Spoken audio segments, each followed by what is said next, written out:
Good evening, family. You are watching Shirley's World.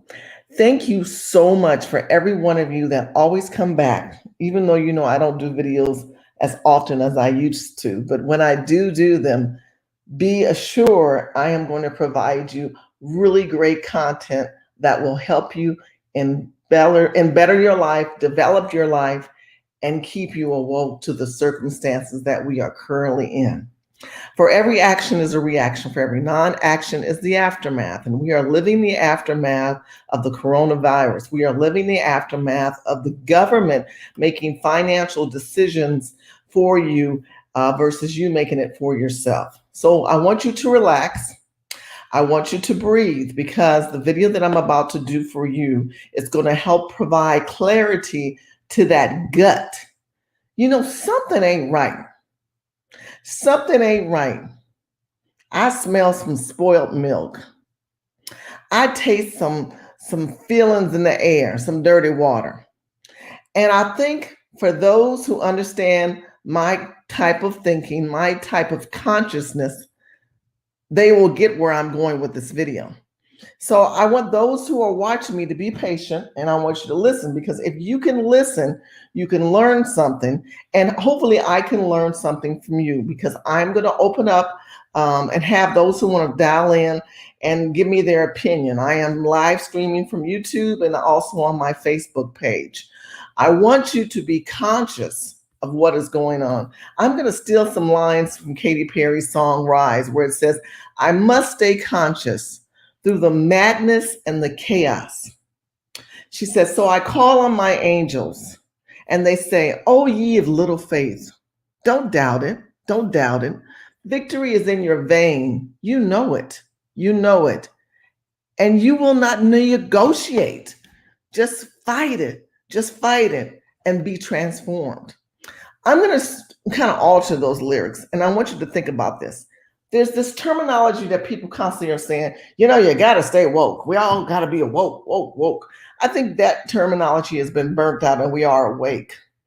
The veil's been pulled back. There's an obvious left and right side. There's an obvious differences on who's president and currently running this administration in this country right now.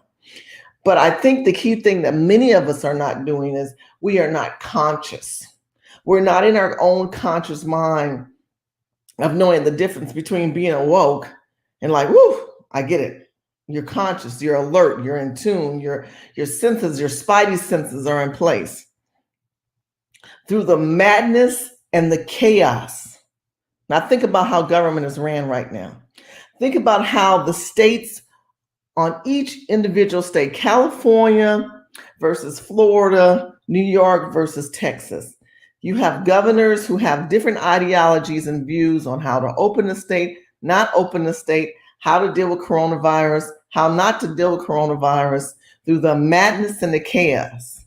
And so we call on our angels. And for those who are believers in Christ Jesus, like me as a Christian, I would say we call upon the Lord Jesus to give us discernment, because the Bible talks about, as a believer, we have to have discernment. And if we don't lean towards that discernment and we leverage our relationship with government as a dependency of leisure. Now, many of you guys are getting these checks and you're happy. We're happy to get our checks because you deserve your checks and because it's your money. Keep in mind, it's not their money, but for some reason, we're not conscious. We're just woke. Well, I got my check, but it's your money. They're giving you back your money. Now, hold that thought in your head. So I call on my angels and they say, oh, ye of little faith. So what does the faith have to do with being little in a world where right now the government says, hey, you're getting $1,500, $1,400, maybe $2,000 or $3,000 or more. You should be happy. You should be grateful. And I want to say to you that there are other people in this stimulus packet and bill that they won't read to you. And I'm not going to read the bill because the purpose of this video, so that you're watching and understand, we're talking about consciousness and going with your gut. And for those who are Christians, we go with the discernment of the Spirit of God on who we are and how many of you guys have to wake up because government is setting you up and you are being bought off. And I believe you're being bought off because they want you to be in a socialist climate. Now, many of you guys don't understand socialism. So I want you to sit back, get you a cup of coffee, get some water. And for those who can hang through the duration of this video, I'm going to simplify and complex this video so that you can see two different diasporas of views of how I think this market is going to go and how the economy is going to affect all of our lives. You know, Black people are resilient. As a descendant of slaves, I can say my people are the most resilient people to still be here. I am a descendant of slave, and I have white colonist blood in my line, and I have Black colonist blood in my line. These are foundational people in my diaspora. And in that diaspora, over the times and over the years, America has opened itself up, and we have included every other person in the world. And we have taken the burden and the responsibility, and I'm saying we, meaning America. And by taking on that burden and that responsibility, it has left the foundational people suppressed, lost, delusional, and set up in a way that they should be content with the acceptance of your money of $1,400. And then the remaining of that COVID bill gets subsidized and dispersed to the world because we're going to this global economy, which people, again, you must stay conscious, but you're not conscious. Oh, ye of little faith, don't doubt it. Don't doubt it. You're not going to have any victory in your vein. You know why? Because you're not conscious. And you know it. You know it. Go with the gut. And you will not negotiate, but you are, because you've accepted the fact that this man is president who has Alzheimer's, who has other people running the show, and you know it. You know it. But victory is not in your vein. And you will not be transformed. You're not fighting. You're not fighting. You're not believing and have an understanding that something is not right. You've become content. The scriptures say also to be transformed by the renewing of your mind. But many of us are not renewing our mind. We are going back to the bull crap of America. We're talking about focusing on the cat in the hat. We're focusing on Meghan and Harry. We're focusing on transgender athletes. Again, things that we all know may or may not, in most cases, 99.9% do not pertain to our lives. We're not talking about where are we going to do when we come out of this coronavirus? What are we going to do? What are we going to do? Where are we going to go? How is this going to come out? So I'm not going to do videos in a reactionary mode all the time. I might do something like I did Coming to America, because we all loved Coming to America. So it was kind of disappointing on the second version of it. But I really want to go back to trying to give you something where I'm not just reacting, but I'm being proactive, and I'm providing you guys some type of substance that makes you feel good. Good afternoon, good morning. Thank you guys so much for tuning in. Thank you for listening to me. It really makes me feel good and makes me understand where you're coming from. Juan, hello. Deborah, hello. And good morning, Queen Shirley and family. Well, good morning, Sister Blackfoot. Miss Blackfoot, thank you so much for tuning in. Okay, so I want to break down what is going on with the stimulus. But before I do that, I want to tell you that the forbearance market is on a really complete crash that's coming in the future. I want to talk about the bubble of the financial market. Now, what makes me an expert in this? I'm not an expert in finances. My expertise is in real estate. I'm a real estate agent and real estate developer. I've been licensed since 1996. So I've been doing this a long time. If you go to LinkedIn, you'll say, oh, wow, she's really been doing real estate for a long time. That's what I do to pay my bills. A lot of people in politics are activists. They constantly have to raise money because they have no skill set. And I have learned that through the years, that when you work with these activists, they're constantly begging for money. And I'm not a beggar, because I believe you have to earn your keep and work for it. Real estate is not an easy game. It consists of a lot of sharks and a lot of dolphins and a lot of ponds out there. So you have to be careful.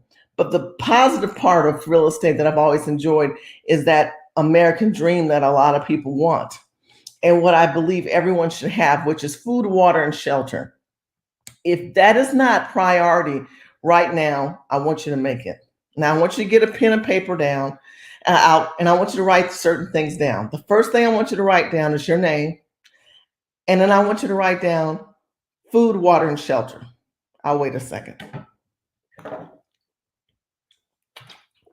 Why am I writing food, water, and shelter? I got that already, Shirley. Because I don't want you to get distracted from that. I don't want you to become one of these homeless people, and I don't want you to be one paycheck away from being part of the homeless people or the mole people. There's a growing number of two types of people. Write this down. Homeless and the mole people. What are the mole people? The mole people are the people who live in the sewers. And in New York and Las Vegas and in Los Angeles, the larger urban communities, these people are moving underground because they have nowhere to go. In the meantime, the complexity of these urban communities that are liberal and social, they are continuing to let immigrants and illegals flood the top part of the surface of the land. In the meantime, there's an underground movement of homeless, disease, and viruses that are still stirring up while we're dealing with the coronavirus. Now, let's go back to the paper. I told you food, water, and shelter. And I want you to write down there clarity of consciousness. If you don't have clarity of consciousness of what they're doing to you, I want to wake you up. This stimulus packet money is not going to be it. What's going to be it is when they start saying to people, we are now making a decision to release the forbearance. Now, many of you guys said, what does that mean? What is forbearance? So I want to simplify this video because for some people, and I ask you to be patient with me, please be patient with me because many people who may watch this video are not experts in real estate and don't understand certain terminology. So I'm going to break the term down so that it's simple and that you get a kind of understanding of what is happening. Now, forbearance basically means that when you have real estate and the government has told you, don't make no payments, stay home. Don't pay your bills. Don't pay your mortgage. Don't pay your rent. You got to make it through COVID. So let's take an example and say January 20th, you said, I'm not going to pay my mortgage. I'm not going to pay my rent. And your rent, let's simplify this, it's $1,000 a month. Fast forward January 21st. You've not made one payment because the government has said you are in what? The COVID hardship forbearance. So what does that mean, Shirley? How does that affect me? I want to do this for you. Let me show you what that means. Hold on a second. Oh, they changed my thing. Okay.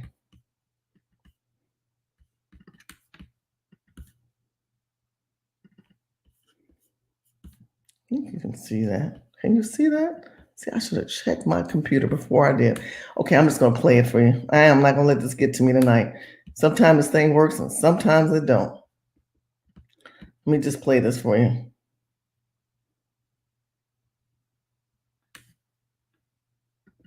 COVID hardship forbearance. Forbearance is when your mortgage servicer or lender allows you to pause, suspend, or reduce your mortgage payments for a limited time while you build back your finances. If you experience financial hardship due to the coronavirus pandemic, you may have a right to an initial COVID hardship forbearance of up to 180 days. You also may have the right to one or more extensions of that forbearance. You must request these options. They're not automatic. If your loan is backed by HUD, FHA, USDA, or VA, the deadline for requesting an initial forbearance is June 30th, 2021. If your loan is backed by Fannie Mae or Freddie Mac, there is not currently a deadline for requesting an initial forbearance. Okay, so that is what forbearance means. So that means that if you have a loan, you are protected by the federal government in the sense of saying they can't foreclose on you, but that does not give them the right not to foreclose on you in the future, which means this is coming up very, very soon. The foreclosure of where this market is going and how it can affect you and your family, because the number of people who are in foreclosure and don't even know it. Now, wait a minute, coronavirus is here. I didn't make any payments. I'm okay. They say I'm okay. Okay, now all of a sudden they say the forbearance is gone, which is coming. It's coming. They're saying that there's over 4.5 million people in forbearance right now in this country. 4.5 million of you guys have not paid anything on your mortgage.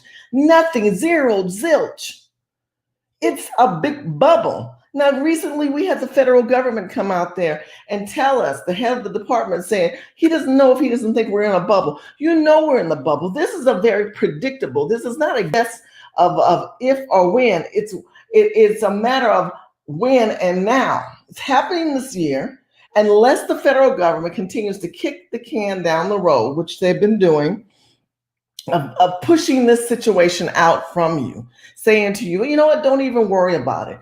Pay it later. But what I want to have you understand is by paying these things not later, you're still liable. So if we're saying January 20th through January 21st, then you have 1 year of payments due. That's $12,000. What the hell y'all gonna get $12,000? Now let's go in, we on what, March? So it's 12, 13, 14, 15. So now you have $15,000 that's due to the federal government. $15,000 on top of the future payments that you have to be done. What I find interested in this stimulus packet that they've put together, there is no money allotted towards the forbearance loss to the constituent that did not make their money payment. That's not talked about this. They said, well, there's some money set aside for some rental assistance. I'm not talking about rental assistance. I'm talking about people who have mortgages, people who have bills to pay and they didn't pay them and they were told not to make payments. You know, I have a statement where I said, children are like adults are like little children in grown bodies, right? Someone is always telling them, hey, you know what, don't worry, I'll take care of you. I'll be the one to tie your shoes, wash your shirts, and play with you when you were little, and do all the things whatever a kid needs to be done, cook for you or whatever. But the bottom line, adults are like little children in grown bodies. You want someone else to do it. So we all have gotten to this you do it leisure moment. And what I want you to do is be conscious. To be conscious of the fact that now that the forbearance market eventually will be broken, many of my people, African-American people who have not made any payments, you're going to lose your home. You're going to lose your rental place. You're going to lose your spot because you did not prepare. So the purpose of this video is to help you understand the preparation that is needed for the purpose of your life to deal with the problems that are going on right now. And if you're not conscious of this wave that is about to approach into your life, you're going to be in a big trouble situation. Let me read some more. There's a website called Black Knight. Take your pen and paper and write this down. blackknight.inc.com. And the blackknight.inc.com, I'm just going to play it for you because, the shared screen is acting weird. Listen. Black Knight. 4.75 million homeowners now in COVID-19-related forbearance plans. Nearly half made April mortgage payments. Okay, so half people are making the mortgage and half aren't. They're making little pieces of it, but they're not making the full payments. Many people are not making payments. This is a problem. This is a problem because the federal government has told you not to make your payments. So if you don't make your payments, you're going to lose your property. Well, Shirley, don't worry, because when they release the forbearance, which means when they say I have to pay this $10,000, they'll put it on the back end. They don't have to put it on any end. You're making an assumption of that. Well, what does back end mean? That means, let's say you owe $300,000 and you haven't made payments for 15 months. That's $15,000. So you're assuming they're going to add it to the mortgage on the back end and you can continue on your payments. That was not part of the agreement of the forbearance COVID plan from the government to the private investors or to HUD or FHA or whatever your lender is. That was never part of the agreement. This is what I'm saying by being conscious. You don't have to be the smartest or the sharpest knife in the drawer. You just need to be conscious. Now, if the federal government has sat back and told these people not making payments, and you're thinking they're going to do it on the back end, a private investor is not obligated to do any of that. He sets his new rules and his own standards. So if you don't have an FHA loan and you have a conventional loan, sometimes conventional loans consist of 5 private investors or hedge funds or whoever your loan service provider is. That loan service provider and private investor in that conventional loan has the rights to do how they want to structure or repeal the rights to take your property or your position with your property and where you live. Well, that's not fair. It was COVID. I was quarantined. I couldn't go to work. I lost my job. I didn't have no money. But you made no payment. You didn't stay conscious. You didn't have a plan B, plan C, plan D. How many times have I told you guys, look, if you're in a situation, it ain't working out, mortgage is too high, rent's too high, you need to go find a family member and y'all need to collaborate. You need to start developing allies, and I want you to start doing it now. I want you to look for an ally within your family or a close friend, and I want you to sit down, go have coffee, go talk to them, lunch, dinner, maybe even show them or play this video and say, what's your thought on what Shirley's saying? Because what I'm hearing her say is that I need to collaborate and work in conjunction with somebody in my same situation. So if it's not $1,400, you can take that and make it $2,800. You can take 10 friends and come up with $14,000. And you can take that money and go do something, maybe put that down on a house or save it off to the side. Because if you're not going to utilize what is given to you for your future safety, you're going to wake up one day and remember me telling you, you didn't stay conscious. You got complacent and you got comfortable in this free leisure lifestyle that the federal government is implying and implementing to people like they're doing us a favor by giving us our own money back. I want you to be conscious of that. Let's listen a little bit more about Black Knight and what's their percentage and what's their thought on the money, not only just the money, but the forbearance market, because this forbearance market it's not a good situation. Now, this is what happened back. This is an older article, but this is May 22, 2020. I want you to hear what it is as far as the number of people who are not making payments.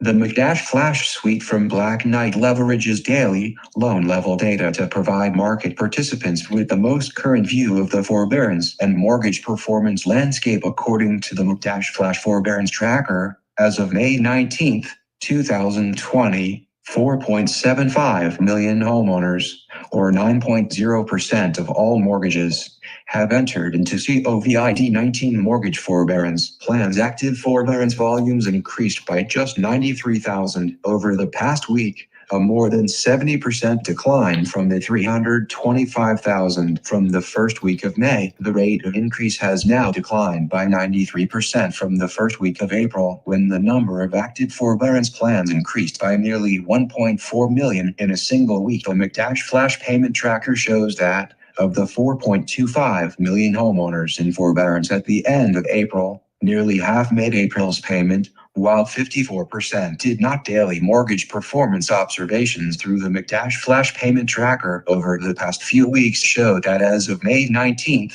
just 21% in plans have made May payments. Approximately 1.4 million homeowners in forbearance who had made April payments are currently at risk of becoming past due in May, which could lead to another sharp increase in the national delinquency rate. So at the end of March of this month, there are going to be a little bit of opening and some people are going to be called in and they're going to be calling their loan saying you no longer are going to be protected under the forbearance. How to determine who are those people? You guys know it because you have that agreement in your setup with the federal government and with your bank. So my advice to you, first of all, for those who are in the forbearance or no friends, find out when that deadline is coming. Right now, the federal government has continued to kick it down the road. March, for some people, the forbearance is over with, and they're going to ask you, it's time for you to make your mortgage payments. How do you plan on paying us the past money and the mortgage forward? Because that conversation's coming up, and that fear that you've been reveling, that gut feeling that I told you at the beginning of this video, it's going to come into fruition. So you need to write this down. What is the plan to offset the forbearance that is about to come upon me? Because like I told you, the federal government in the stimulus packet is not having any money to set up to help you. It's set up to help everybody else in the world but you. And to me, that's just not fair. It's just not fair, but it's the reality of the country that we live in. Let's hear what's going to happen Friday, tomorrow. The IRS on Friday began processing stimulus checks, which could arrive in Americans' bank accounts as soon as this weekend. Unlike the prior rounds of checks, families will get a payment for all their dependents claimed on a tax return, not just their qualifying children under 17. Americans can check the status of their third payment by using the Get My Payment tool starting on Monday. Now, the IRS, again, says they're going to start making payments this Friday. And what is so interesting to me is this. They are so excited. I mean, you have Joe Biden and the rest of them saying, we are so excited to be able to sign this stimulus bill of the $1,400. Has anyone taken the time to read the rest of whatever hell is in this bill? Has anyone taken the time to tell them, do you realize $1,400 is nothing? It is not really a lot of money at all compared to the money that they're giving away to everybody else. It's that lack of consciousness and responsibility that I'm concerned about us as people, that we're not participating in understanding this is not a good thing for us. It's just not. I want to let you hear a guy, his name is Ken McElroy. Write this name down. Ken McElroy. You spell it McElroy. But anyway, Ken is on YouTube. I love Ken. I think he's one of the sharpest people in real estate out there. I want to share a little bit, not all of his video, and I want you to listen. And I'm going to break his video down and I'm going to stop in between. He's going to tell you about the predictions of 2021, the winners and the losers. Because now that you realize the forbearance market is a big bubble and a setup, now that you realize that what they've done is that the government has set you up and has bought you off with $1,500, $1,400. That's what I want you to understand. You got bought off. And you're complacent and you're happy versus going to your senators or your assemblymen and saying, this is not fair. Your congressman, this is not fair. Why is it not fair? Well, you're giving me this, but I'm looking at this bill because you guys can read, and I'm learning that you're not giving us more money, you're giving everybody else. And what are you going to do about the people whose homes are going to get foreclosed on who didn't make payments? Let me say one more thing before I go into Ken. Many of you might be watching this video saying, I don't have to worry about this. I made my payments. But the value of your home is going to be affected by the failure of your neighbor. The value of your home, of your lifestyle, of your living are going to be affected by your neighbor. What does that mean, Shirley?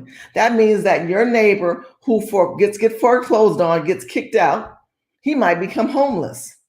The homeless crisis is just the tip of the icebergs of what to come. Because if you're going to tell me you're not a government, America, you're not going to fix the fact that these people may not get what they think they're going to get from their lender of having that forbearance added to the bottom, and they're expecting these people to come up with the money, which they don't. And you know that because you want their home. They want your homes. They want everything that you have. And they want you to be dirt poor, and they want you to be on the homeless street. But why?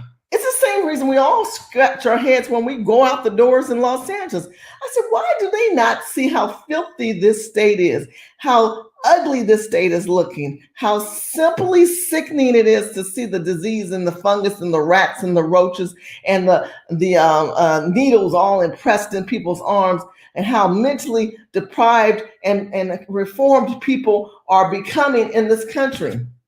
Why do these people They don't see that. And I think they don't want to see that because there's a hidden agenda. And that agenda is the government sets you up. They set you up. And they're buying you off with these stimulus checks.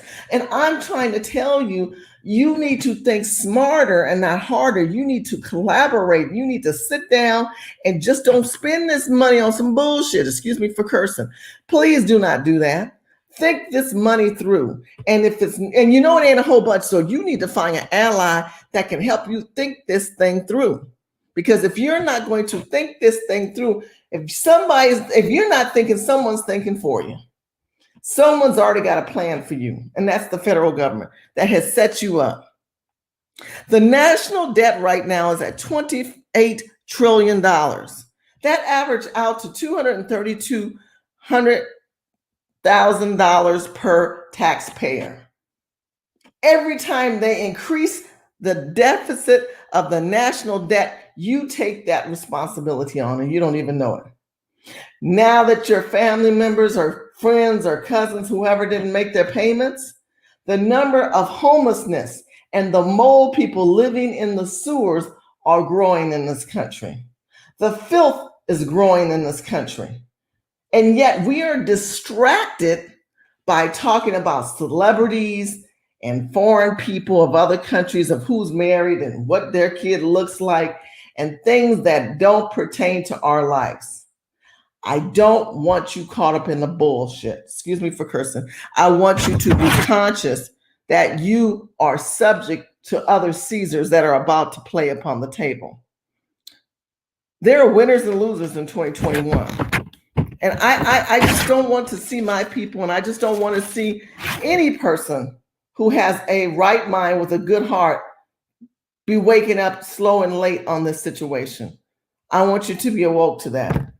So get your pen and paper. I want to listen to this, and I'm going to break down this video of Ken McElroy, and I want you to listen when he talks about the winners and losers of 2021. Because if you own real estate, if you don't own real estate and you're renting, you don't even know if your landlord is paying the mortgage. So you're not exempt from this video either. Because then you say, well, I'm paying my rent money. Who's to say the landlord is paying the mortgage? The landlord might be stacking and racking off your rent money. Okay, because they know the fall is coming and they want an exit strategy. And they don't have any rights or any authority to tell you anything about your rent because you've done your due diligence. Now you might say, I'm gonna sue them. And they'll say, look, coronavirus affected. I was trying to pay other things. So they can play the opt-out card too. See, your life is in the hands of so many people right now. When I want you to look at your life, I want you to look at your name, food, water, and shelter. You need to find stability in that. And that means you have to move and migrate to a lesser situation than you're in, from a bigger house to a smaller house, from one state to another state, from living by yourself to living with friends and family. Then do so. Do so that calmness and that gut that you know that you should have made that move at the right time becomes fulfilled, and you're not caught up in the BS of being one of the American people who is what? Bought off by COVID and stimulus money.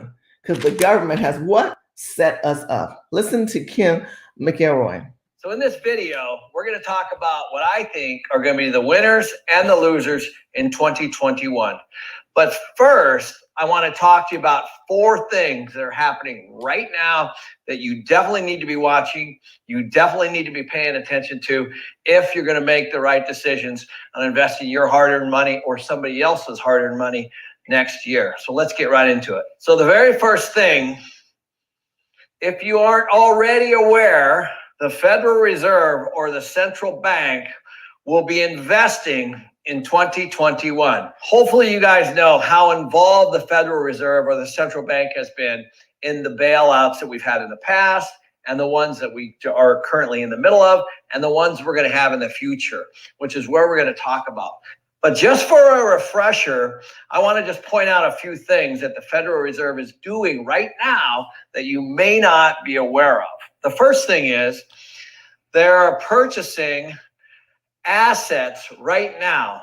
So one of the reasons that the stock market is on the rise right now is because the Federal Reserve is actually investing in the stock market.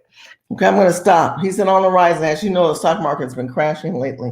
This video was done January the 8th, 2001. It's called The Prediction of 2021 Losers and Winners in Real Estate Investment in 2021. This is the Ken McElroy channel. Make sure you check it out and you can watch it personally. But I'm going to break down each section.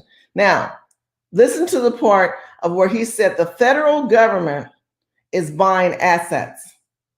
The federal government is buying assets. Stay conscious. People are getting ready to be foreclosed on after the forbearance is taken away.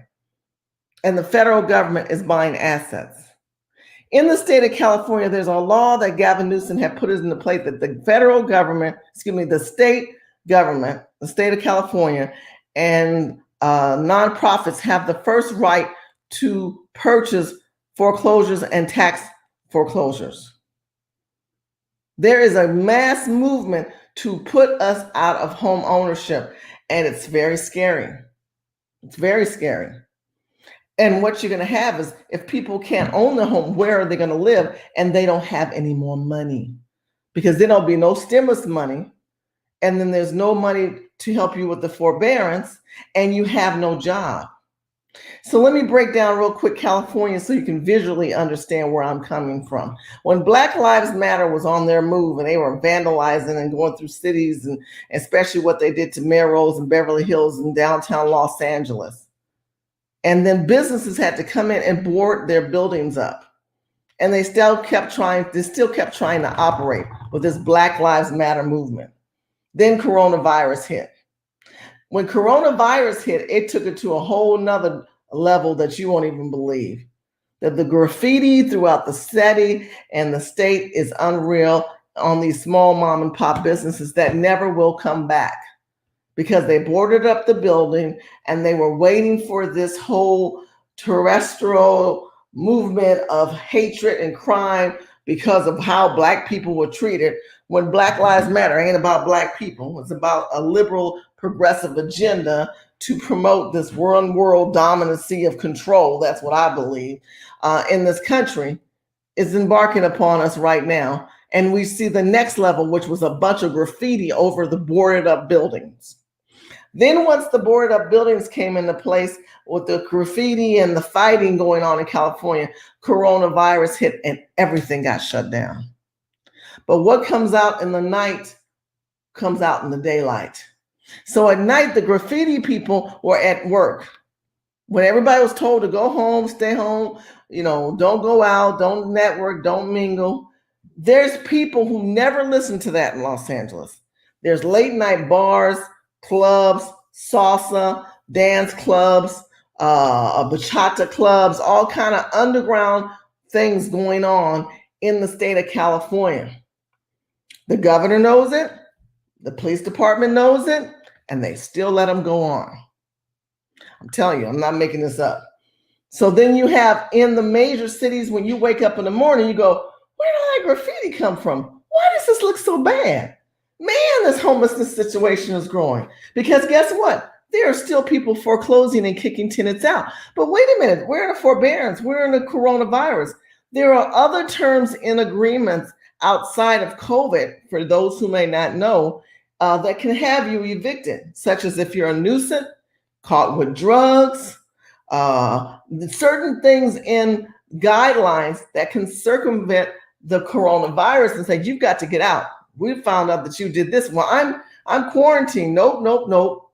According to the guidelines, there are people who are still evicting people as we speak, and they're not supposed to. And if this was not true, why would we see more homelessness? Because the homelessness is unbelievable. Now, I've tried posting more pictures on Facebook, but Facebook has blocked my homeless pictures. I find that interesting. And for those who have followed me over the years, I have been showing you how the state has been transformed by immigrants and illegals who are able to sell food and stuff all on the street with no license, no sanitation, no health regulations. This was all back in 15, 16, 17. I did videos where I showed you city council members now being ran by illegal immigrants in Huntington Beach. This is 2015. That's 6 years ago. So when I hear these new people or young people or new Black conservatives rise on the scene like they starting some kind of new revolution or revelation to what is about to and what has about to come and what is happening, I'm like, what are you guys just using my old videos for notes? Because that's half of that most of these people are doing, looking at the seasonal people who have been in this fight for a long time and taking that data and acting as if it is theirs.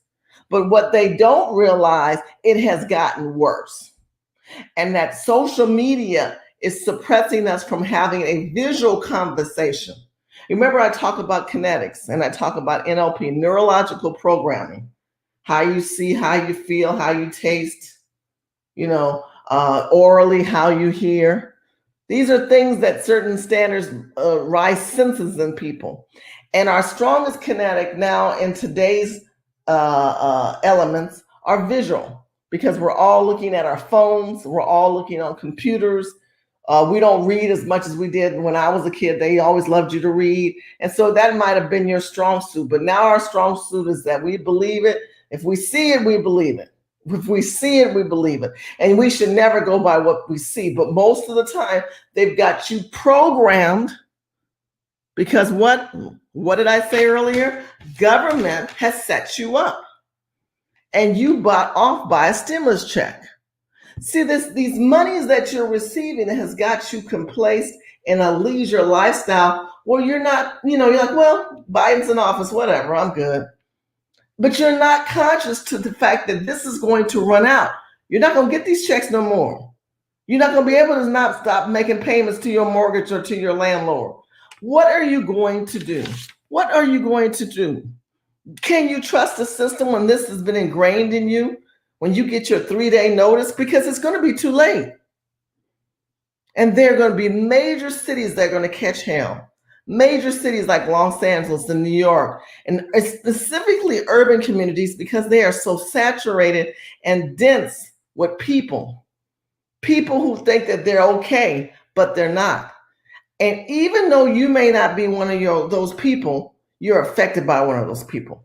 So let's continue on with this video, but I want to talk about the central bank and the federal government is waiting for you to collapse, because they already set you up.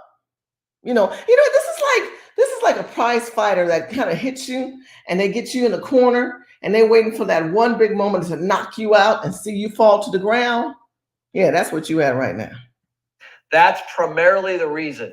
It's propping it up and it's creating what many people think is a fake market. So that's number one. Number two, the Fed has bought billions and billions of dollars of ETFs, electronic traded funds, which is also part of the stock market. And they're going to continue that in 2021. I'm going to stop. Now, the federal government has bought $8.7 billion worth of ETF. Basically it's Bitcoins. Let me help you out. I'll just simplify it. I'm trying to simplify this video. It's Bitcoin. It's the new movement of intangible goods, tangible money of where they want it. They want this kind of global economy where it's going to be a unifying source of resource that everyone can use no matter what country you're in. Let me tell you the problem with this. That's why if you listen to Peter Schiff, write his name down. I love Peter Schiff. He's telling you that the Bitcoin is a bubble because the federal government eventually will create their own Bitcoin. They're not going to allow someone else to have something that they can't regulate. These people are like gods. They want to control your life. So you need to be conscious that there's a reason why they're buying up everything. And then when they buy it up as controlled on one side, they'll start their own side and the other side will collapse. So you got to kind of be conscious of that. I'm not a Bitcoin specialist.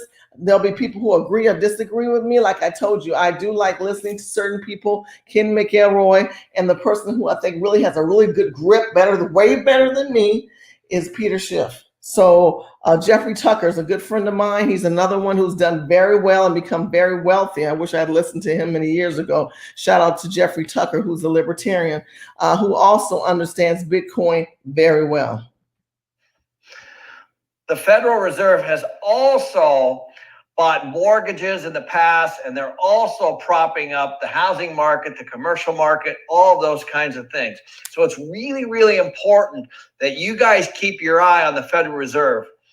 So there's been a lot of criticism from the Fed, because here's why. If you take a look at their balance sheet, which hopefully you guys understand, tells kind of where the Federal Reserve has been in the past, as you can see over the years. This started in 2007. But right here, during this coronavirus, they went from $4 trillion to over $7 trillion. And that was money that was printed, and that was money that was given to the people. It was given to the businesses in the form of PPP.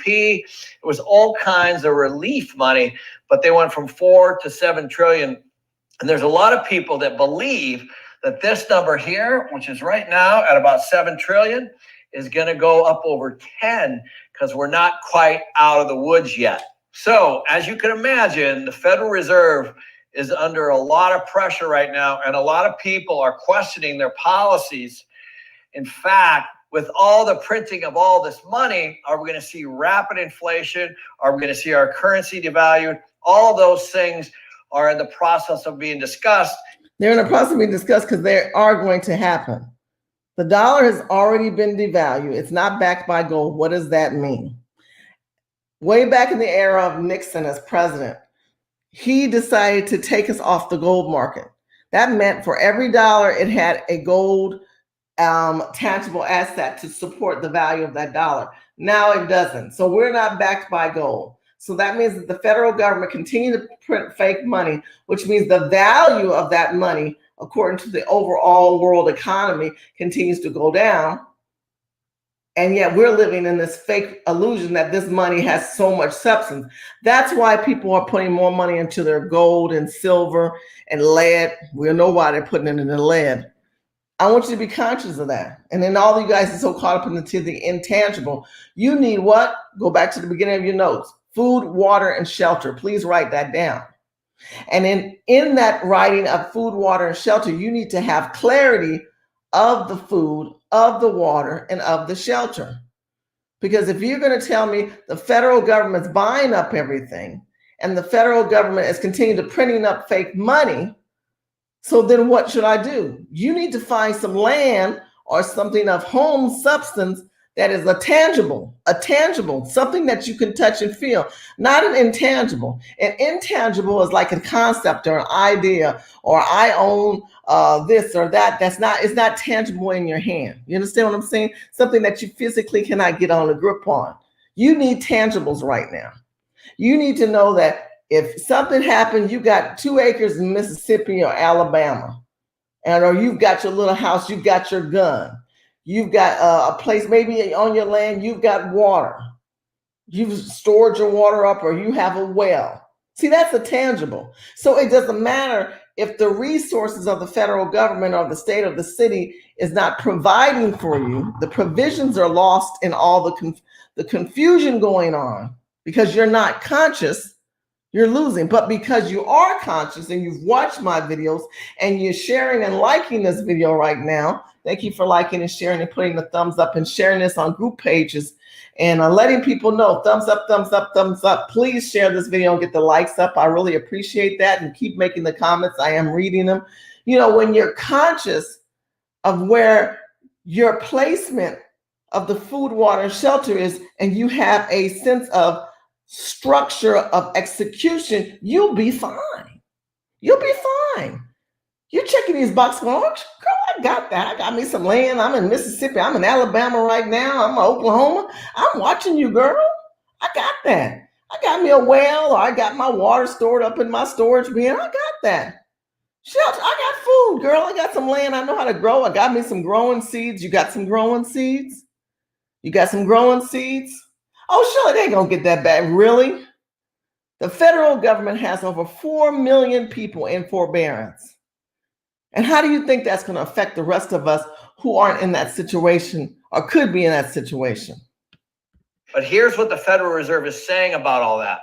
They're basically saying that they're defending the pedal to the metal policy, and they're not fearful of asset bubbles ahead. But that's what everybody's saying, is be careful of all these asset bubbles. So that's what everyone's concerned about. Are we in these asset bubbles right now? Are asset bubbles in Bitcoin, asset bubbles in the stock market, asset bubbles in real estate?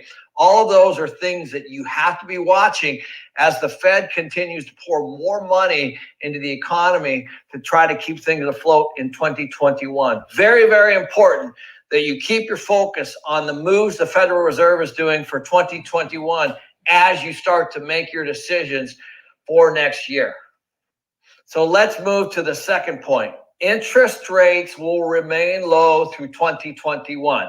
Again, the Federal Reserve is in charge of the interest rates. One of their primary objectives is to manage interest rates. Okay, so there's a lot of speculation about interest rates. Are they going to remain low, or are they going to go up?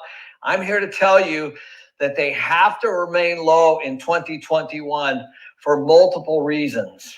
The primary reason is that Jerome Powell, the chairman of the Federal Reserve, has said so multiple times. In fact, here's an article that you can see where he says the Fed pledges low rates for years until inflation picks up.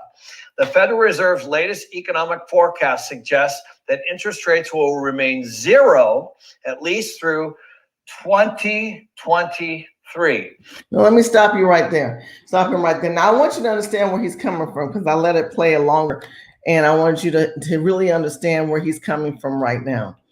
The interest rates are going to remain low because the federal government's printing all this money up. Remember, that's not backed by gold.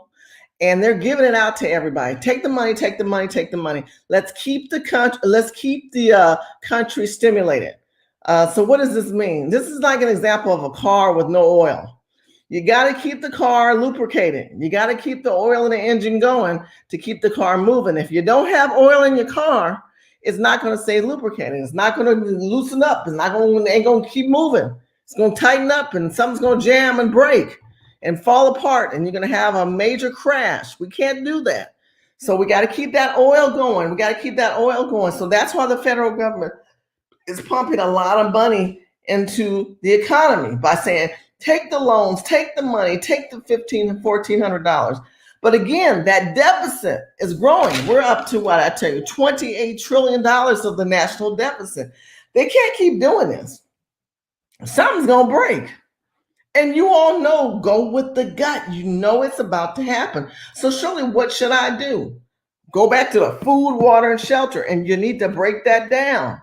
You need to start investing into something that provides substance for you. And now you may say, I'm paid my mortgage. I'm good, Shirley. I've got me a little piece of land. I've said, great. What about your family member? Have you thought about somebody else other than yourself? I'll wait. Have you thought about somebody else other than yourself?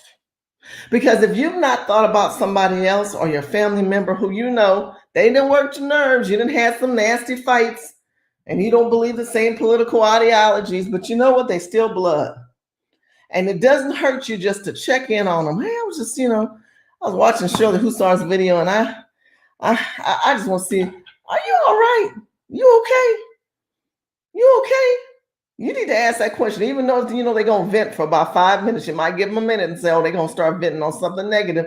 If they go down that rabbit hole, cut them off and say, you know what? I did what I did. I asked you if you're all right. If you don't want to tell me the real truth, because the real truth is, what do you mean by that? And make it clear. I'm asking you, how are you financially, and do you have a plan of what is about to happen?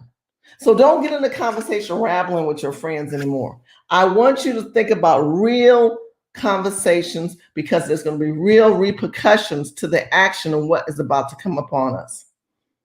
That is what I want you to think about. So when we talk about shelter, not on our own shelter, but friends that are near us, many of you guys need to sell your home. And let me tell you why. Because right now there's very low inventory. There's hardly any properties on the market. Some say the lowest First time almost in U.S. history at its lowest levels. So that means that everything else is very expensive. You can get the most for your properties because nobody is selling.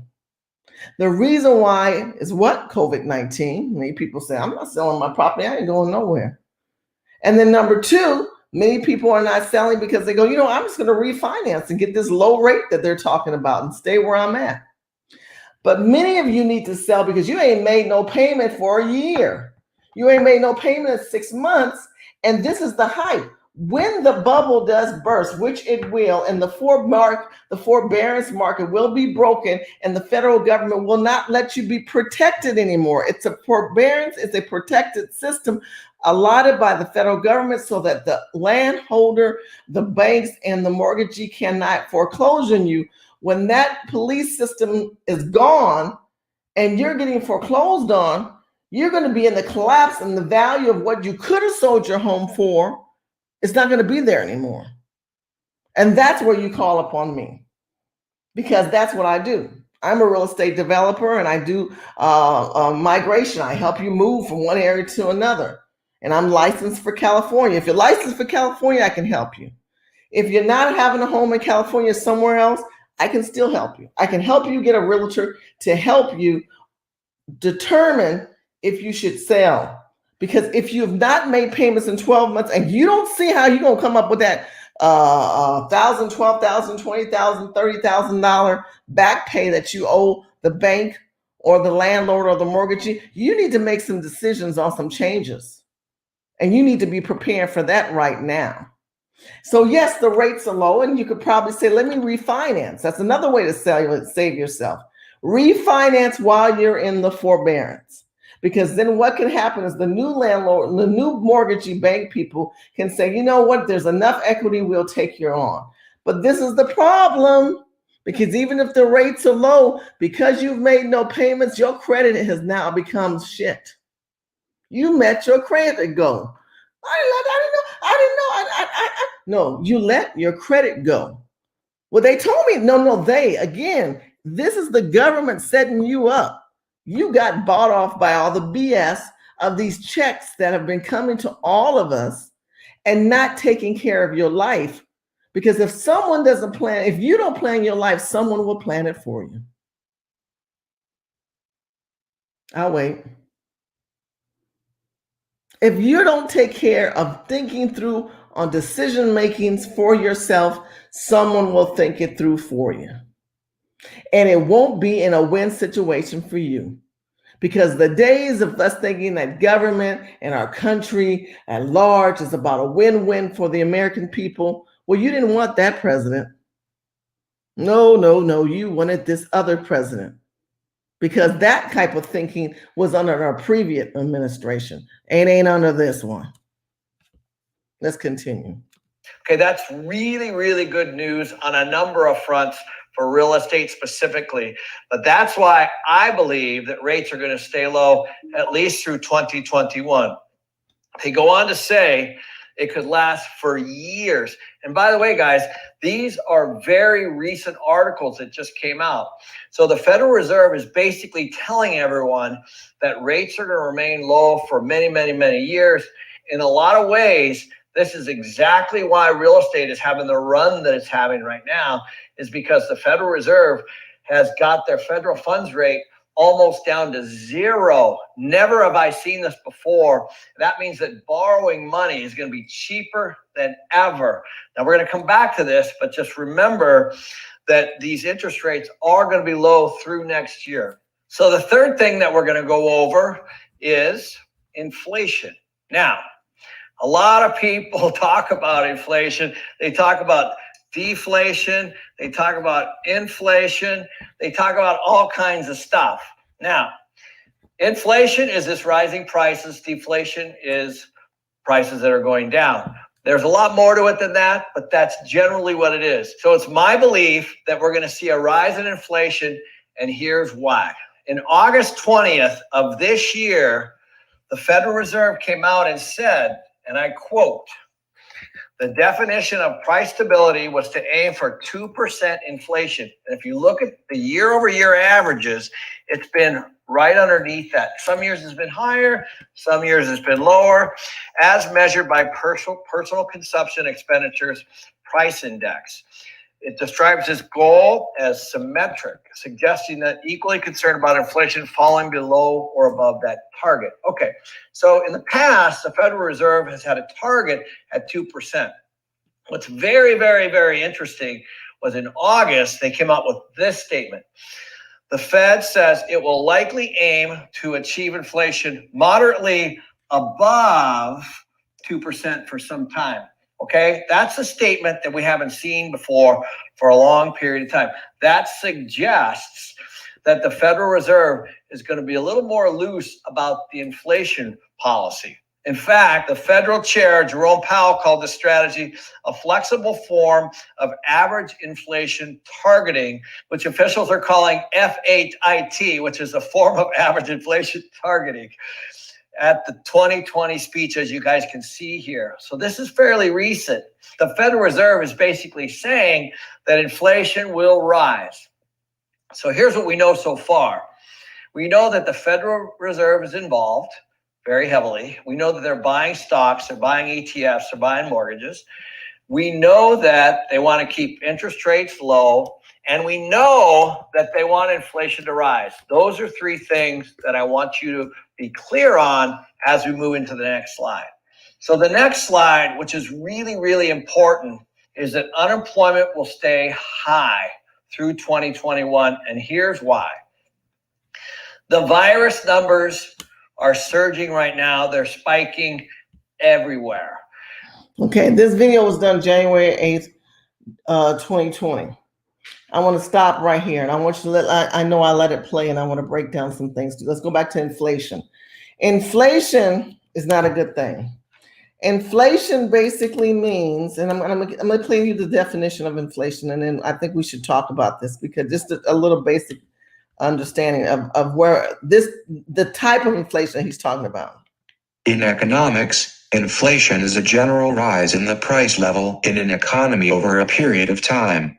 When the general price level rises, each unit of currency buys fewer goods and services. Consequently, okay, so that means that your gas, your water, your electric, everything is going to come to a rise. It's rising. Inflation is rising. The cost of living in California, this is no joke of a state to live in. It's a beast. And that's why you have a lot of homeless people, because in one bad step, in one bad decision-making situation, you will be homeless. It's not you're going to be, you will be homeless. The electric in California can run you $200 to $400 a month. The way they trip you up is when you go out and you eat. I remember we went out to eat. It was three of us in IHOP, and the breakfast came to $85. I couldn't believe it. I should have took a picture of that bill.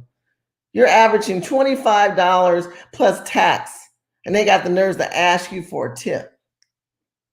In California, there are places we've gone out to eat in the city of California. You have the county of Los Angeles, and then you have the city and the county within the city, right? The city within the county. And we got a bill and it said, let's say we pay $20 to eat. And then all of a sudden, I'm by myself. Got nothing but maybe a sandwich and a soda. $20. And then I looked at the bill and it said, we have to add on tax. Tax is almost 10%. So I'm going to round it off, say 10%. So that's $2 more. That's $22. Then they came in and said, we have a city tax of another 10%. Or was it 14%? No, it was 4%. It was 4% at the time. This was a while back, so I'm going to say it's probably 5%. So we're going to add on another $1. Now we're at $23. Then they tell you that you should be tipping these people. So you say, well, it's $23. I'm just going to add on another $2. So now you're at $25 for a sandwich and a drink. This is inflation. This is inflation. Just inflammatory things that they do to you in your life to make your life more disrupted and stressed out. But you're not conscious of it, because when you realize, when you go to the store and buy groceries, you say, I'm not getting as much stuff as how much was that? You don't realize the little 10 and 20 and dollars. See, I told you $1, $2. So I got the bill and I asked this waiter, well, what is the city tax? Oh, well, it allows us, it's not a law, by the way. It allows the building owner, the business owner of this restaurant to be able to collect this little extra tax because it helps to pay for the offset of the health policy of the employees. And then the employee said one of the guys, he had a heart condition, and the other guy, they were starting to tell you these people's problems. Now, California, you guys don't live here, so I'm gonna help you out. They're noted for that. People love to tell you their stories. I have no money. I had a hard life. You don't know what it's life. And they go on and on and on. And I stop them because I've told you in my previous video, write this down. Watch your energy distribution. And I also tell you, shield your mind and your spirit for people who have nothing but evil and bad things to say. Shield your mind and your spirit, because this is a setup. This also adds to the inflammatory actions in your body and part of the inflation you're about to embark upon. Again, this video is talking about the setup and the gut feeling that you know that we're about to have this bubble. And what is part of the bubble? Part of the bubble is the forbearance that's about to break, and another part of the bubble is the inflammatory feelings that you're going to get from inflation, and how inflation is creeping up. Gas is crazy. $5, $6, $7 for gas. And well, where you gonna go now? You ain't going nowhere. Every time you eat out, you get delivery service. The delivery service fees aren't cheap. The food is not cheap. Do you notice that the delivery service, sometimes their menu is higher than the menu when you bought the food when you ate there? And you can't eat inside the restaurant. So now you can, but you can eat outside and it's limited. But then you got to get there because the gas is so high, but you can't get there. And half of you guys in this generation don't even cook. Hell, you just go to the pre-made cook store, or you just say, hey, buy fresh food or buy one of those delivery food services because you don't know how to cook. And they trying to make it seem like it's cheaper to buy these little setup meals when it's not. You need to learn how to cook. A bag of rice and some beans. Have y'all paid attention to the bean stock? I mean, in the stock market with the bean market, it's gone up. Thank you, Peter Ship, for that information. Have you paid attention to the rice market? It's gone up. See, there's some people, they done got smart. They say, you know what? The beans and the rices we need to stock up on. The soups, Lipton soup, Campbell's soup stock. Pay attention to that stock. People are going to go back to some simplistic things that they know because inflation is high. This is because the government has set you up and you're not ready for this. But I'm going to give you some tips at the end of this video that will help you prepare, as I told you, food, water, and shelter, to be conscious, because you're not conscious. Don't tell me about being awoke. You must stay conscious through the madness and the chaos. And so you call upon your angels. You call upon your Savior. You need to call upon something spiritual, something greater, something within you, and have conversations with people who are intellectually sound to relate to what is going on, and stay away from the BS. Stop talking about Meghan Markle and Harry and Piers Morgan and all that. They're going to go back and flood your minds with entertainments and athletes and musicians. Those people don't pay your bills. Those people don't keep food on your table. Those people don't keep shelter on your head. You do. And God is going to hold you accountable for your actions, for your lack of responsibility for self and your children and your family and your friends. And so this is why God put this spirit on me to share with you, because I can say, Lord, I told them. I try to help them. I try to tell them to prepare themselves. Stop looking for somebody to fix you. Stop thinking this federal funds and these BS little checks you get and be happy. Oh, look what Biden did. Look what Biden did. In the meantime, Biden's doing switching bait on your ass. Have any of you taken the time to read the damn bill and see how all this money is not coming to you? We're focusing on transgenders and bisexuals, sex. We're focusing on that. In the meantime, you one step away from being on a porch that ain't yours no more. You 5 steps back from being in the soup lines. They're gonna start up soon. The soup lines are coming back. Hell, you might become a mole person and move under the ground. You better stay woke, and your bestly needs to be conscious. Hold on. Some are down in countries, but generally they're up at their highest levels we've ever seen. 2, the vaccines are out, but there's going to be a lag in distribution. And also, there's a bunch of people that just plain don't want to take it. 3, there's going to be continued business closures because of number 1 and number 2. If you go on the internet and you type in how many business closures have we seen during the pandemic or during COVID, you're going to see that we've already seen over 100,000 businesses permanently close. There's all kinds of data around this, and this is actually going to get even worse because the businesses that used whatever money they had, maybe it was from the government, maybe it was their own reserves, maybe it was their own savings, just to stay open and limp along during 2020, as we continue to stay closed and we continue to contain this virus and we continue to roll this vaccine out, we're going to see a lot more businesses close. We're going to see a lot more businesses file bankruptcy, as we've already seen. And I think it's actually going to be quite a bit worse than we saw in 2020.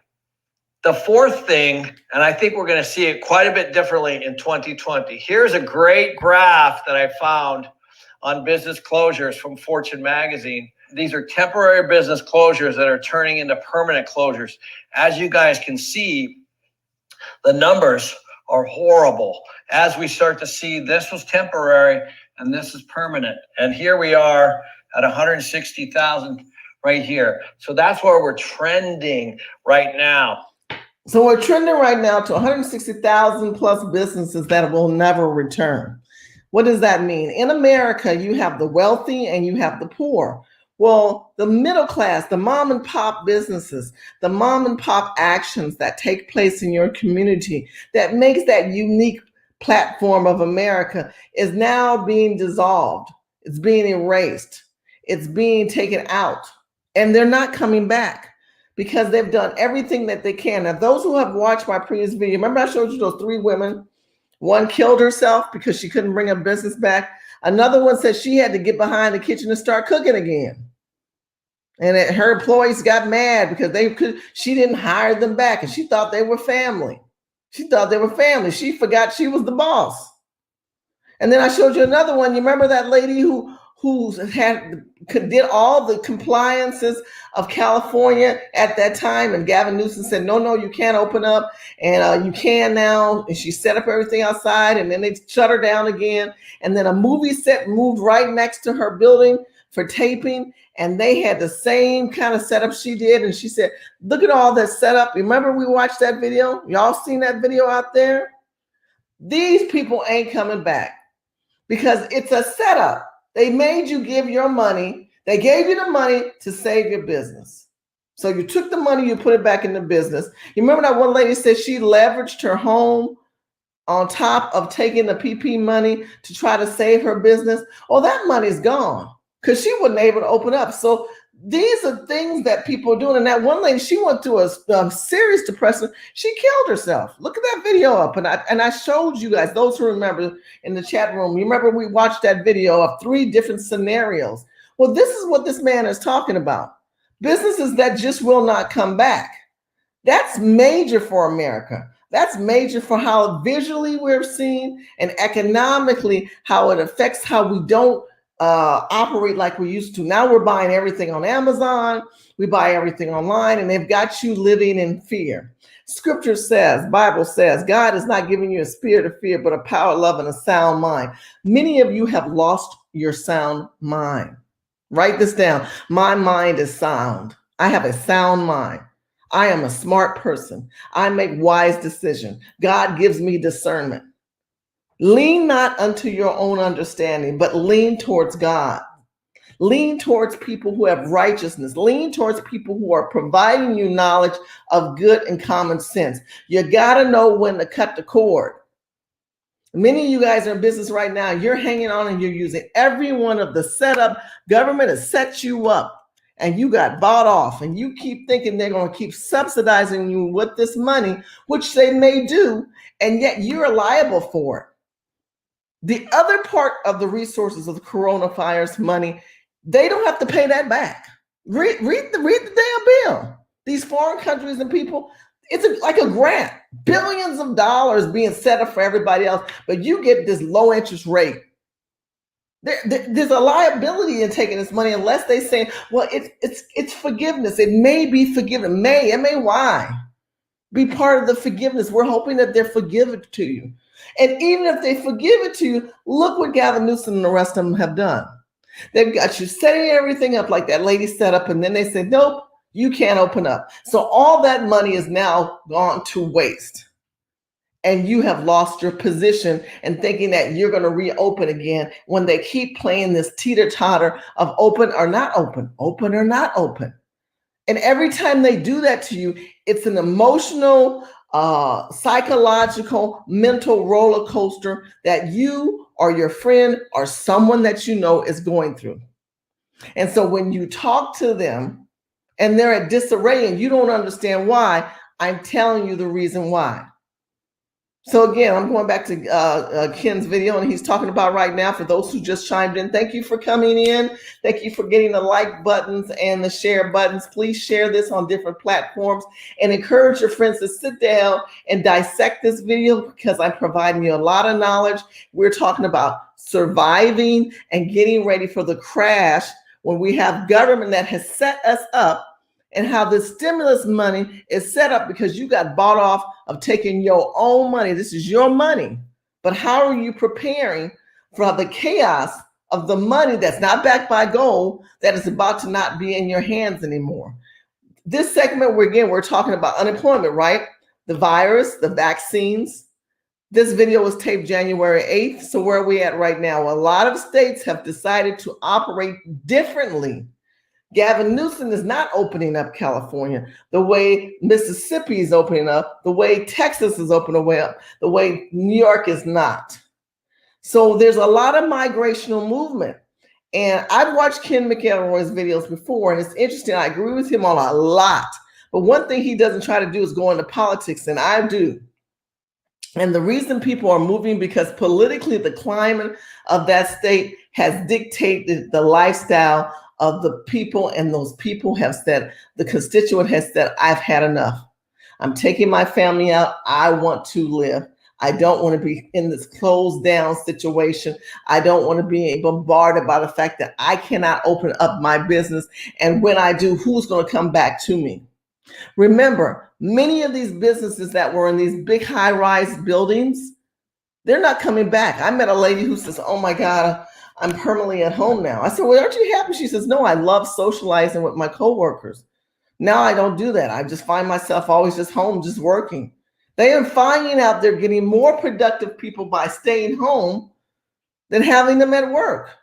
This is part of the mental collapse that has come upon us, because many of us, we need that social interaction. We can't shake hands. We can't hug. We can't touch. So we're losing those parts of the kinetics, but visually and orally, we are told what to say, what to do, and how to act. Are you guys conscious of how this country is moving towards socialism? And do you understand what socialist actions that are being placed upon you, and you are operating under them, but you're not conscious? Businesses are not reopening. Let's keep listening. So it doesn't look good for the small business person. And the reason why I'm bringing this up is because these are real people with real savings, with real employees and real businesses and real commerce that helps keep the economy going. So this is going to continue through next year, and it's not going to be good. The fourth thing is, as we all know, we've moved to a homebody economy. People are now home. They're working remotely. Telework, or whatever you want to call it, that's here to stay. Most of these CEOs, most of these business owners are not pulling a lot of these employees back, and everybody's kind of dealing with where do I live and how do I still contribute to work? And so businesses are reevaluating exactly how they're going to do business remotely. It's not going to go away, and everything's moving digital. So what that's going to do, it's going to have massive real estate implications. All those people that pour out of those office buildings, as an example, to get lunch, to get coffee, to buy breakfast, to go have a drink after work, all that stuff is going to hurt all of those core businesses that I mentioned right here. So that's just going to be another ripple effect beyond, even if we reopen, all that stuff's going to go away. Now, those are all going to be displaced, as we're going to talk about in a minute. A lot of those people are moving all over the country, but for a lot of businesses, this is going to impact them very, very seriously. So in a prior video, I talked about unemployment, and I want to just finish up with that here. I'm gonna stop for a second. I want to talk about businesses. Now, depending on what state you live in, every state has handled this situation differently. This is, again, for those who just chimed in, this is Kim McElroy having a prediction of 2021, win or lose in real estate. I love this video. This is an older video. It came out January 8th, 2021. So it's not that old of a video, but it is a video that is providing you knowledge of what is about to come and what has been taking place. And when it comes to the small mom and pop businesses, I told you, I spoke to a lady the other day. Her pattern of what she was told to do. I got hired on a job. I'm an accountant. I go in, I eat lunch. I go down, and at lunchtime, I go to Tim Brown's breakfast. I go to Tim Brown's sandwich, and Tim Brown ain't there no more. And now you're been told you are going to be a permanent resident in your home for work. See, after 30 days, 60 days, 90 days, what did they say? You create new habits. We've had a whole year. This is given professional analysts, marketing analysts, HR people, to human resources, and all these people to do their numbers and say, look, we looked at the numbers. Our company is doing better with you being at home than for you to come back together. So because of that, congratulations, you get to stay in your pajamas and work all day.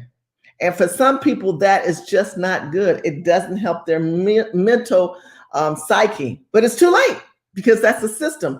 And also it's not good because the small businesses, listen to what Ken said, that normally flow down to the bottom. From the top, these high-rise buildings that have like 30, 40,000 people that flow down and have lunch down at the bottom ain't going to be down there no more.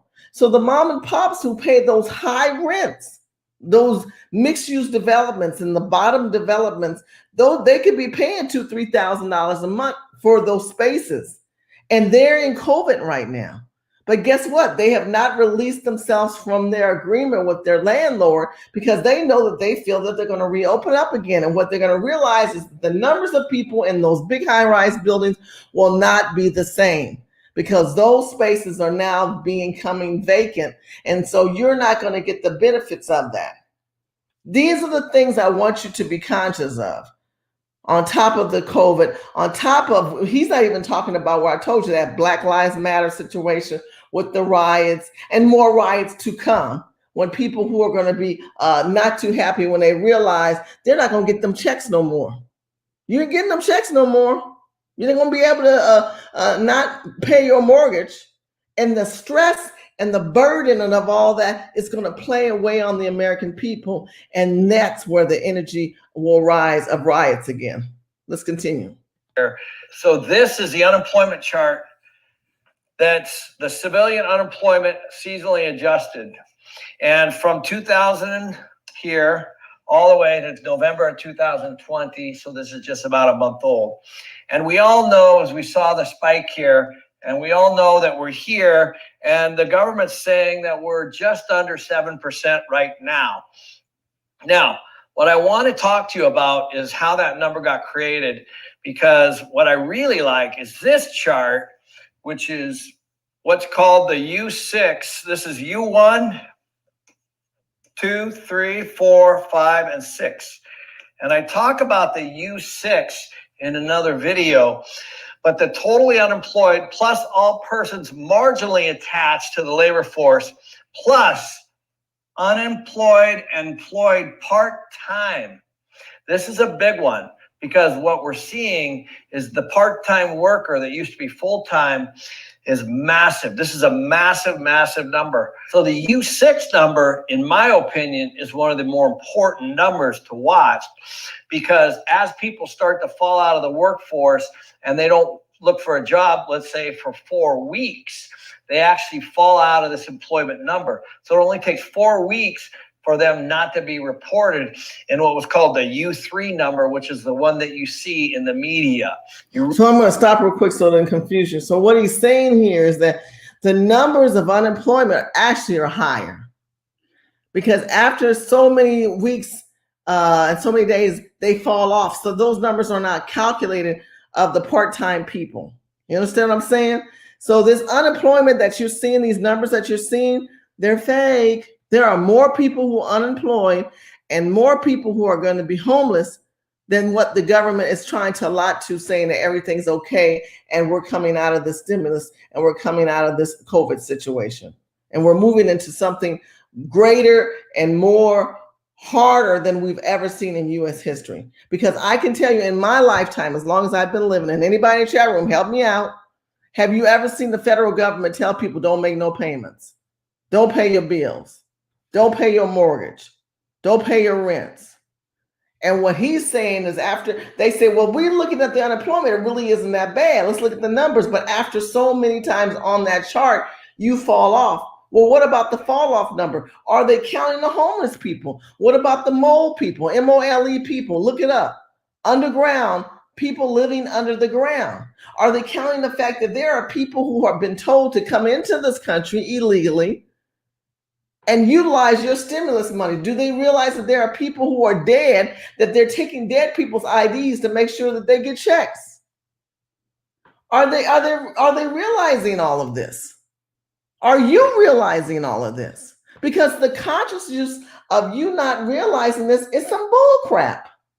And this is why I'm doing this video. I don't care if you don't agree with me or you politically are not on the same platform for me. But as my people, especially my Black people, I'm trying to help you Negroes out.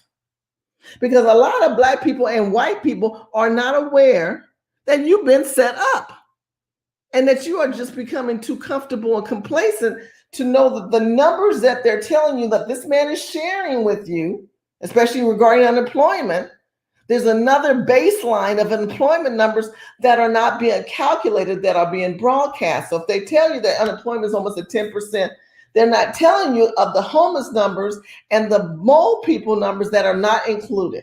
So if we were to add those numbers, then you're talking maybe 30% to 25% of people unemployed throughout America, and growing, because now you've got illegals who will come here and the people who are in workforces will pay those people over you. Is that fair? Tell me, is that fair? Because it's really about not being fair anymore. It's about survival. We're beyond being fair and giving privileges and having greatness. We don't want a great America. We don't want fair America. Well, what America are you living in? You live in dire straight America. That's what you're in. You're in a dire straight situation. You're in a survival situation. You're in a situation where you're not conscious and you keep waiting for something good to happen, to be fixed, and it doesn't happen.